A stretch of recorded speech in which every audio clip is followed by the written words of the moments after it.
न खाना है न खाने देना है, बीजेपी सरकारों के शासन का अब यही मूल सिद्धांत है।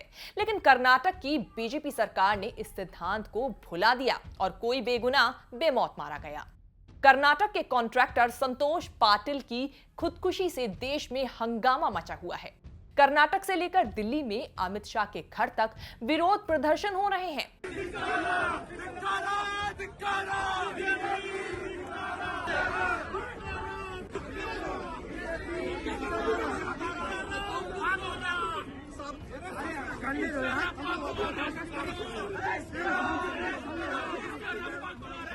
सिर्फ 40 साल की उम्र में संतोष पाटिल ने जान दे दी। सोचिए कितनी तकलीफ में होंगे संतोष। ठेके में 40% कट मांगे जाने के प्रेशर के चलते संतोष दुनिया से चले गए। संतोष पाटिल की मौत के जिम्मेदार माने जा रहे हैं कर्नाटक बीजेपी के धाकड़ नेता, पूर्व डिप्टी सीएम और मौजूदा बसवराज बोम्मई सरकार के ग्रामीण विकास मंत्री के.एस. ईश्वरप्पा। संतोष पाटिल ने कर्नाटक सरकार के लिए ठेके पर काम किया था। बिल क्लियर करने के एवज में 40% कमीशन मांगने का आरोप है ईश्वरप्पा और उनके साथियों बसवराज और रमेश पर। संतोष पाटिल ने अपने हक के पैसों के लिए कर्नाटक सचिवालय में 1 साल तक जूते घिसे। पीएम मोदी को भी चिट्ठी लिखकर अपना हक मांगा था। चिट्ठी में संतोष पाटिल ने पीएम मोदी को लिखा था, मंत्री ईश्वरप्पा मुझे काम के बदले 40% कमीशन की मांग कर रहे हैं। मेरा बकाया पैसा किसी तरह दिलवा दे। पता नहीं संतोष पाटिल की चिट्ठी प्रधानमंत्री तक पहुंची भी या नहीं। कोई सॉल्यूशन नहीं मिलने से नाराज संतोष 11 अप्रैल को पिकनिक के बहाने घर से निकले। फिर उडुपी के शांभवी लॉन्ज में डेड बॉडी मिली। आखिरी सांस से पहले दोस्तों को व्हाट्सएप मैसेज किया, ईश्वरप्पा मेरी मौत के जिम्मेदार हैं, उनको सजा मिलनी चाहिए।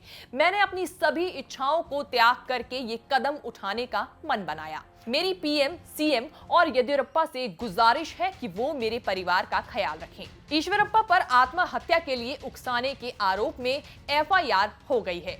संतोष की मौत के बाद ईश्वरप्पा ने कैमरे का सामना किया, लेकिन खुद को पीड़ित साबित करने के लिए।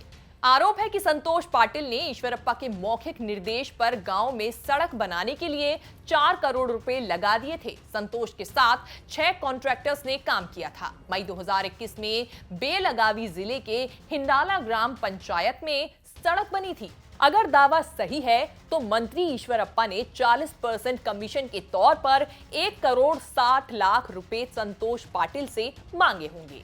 सुसाइड केस में ईश्वरप्पा का नाम आना बोम्मई सरकार, बीजेपी और आरएसएस के लिए शर्मनाक है।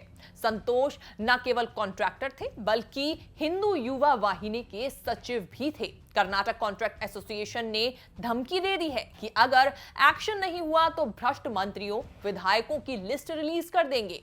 ईश्वरप्पा दक्षिण में कमल खिलाने वाले बीजेपी की पहली पीढ़ी के नेता हैं। येदियुरप्पा और ईश्वरप्पा दोनों शिमोगा के हैं। लंबे वक्त के संघर्ष ने दोनों को एक दूसरे का करीबी बनाया। हालांकि पिछले कुछ वक्त से येदियुरप्पा के रिश्ते उनसे खराब चल रहे थे। ईश्वरप्पा कर्नाटक के प्रभावशाली कुरुबा समाज के हैं। दिहाड़ी मजदूर के बेटे ईश्वरप्पा स्कूल के दिनों में आरएसएस के संपर्क में आ गए।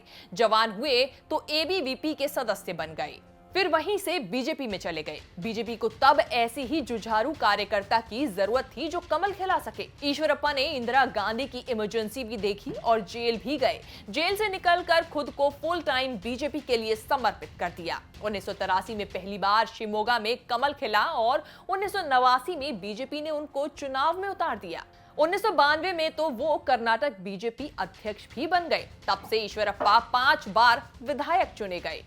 येदियुरप्पा, सदानंद गौड़ा, जगदीश शेट्टार, अब बसवराज बोम्मई कर्नाटक में बीजेपी सरकार का सीएम कोई भी हो, ईश्वरप्पा का मंत्री बनना हमेशा पक्का रहा। जगदीश शेट्टार की सरकार में तो वो डिप्टी सीएम थे, लेकिन किस्मत देखिए सीएम के लिए कभी नंबर नहीं लगा।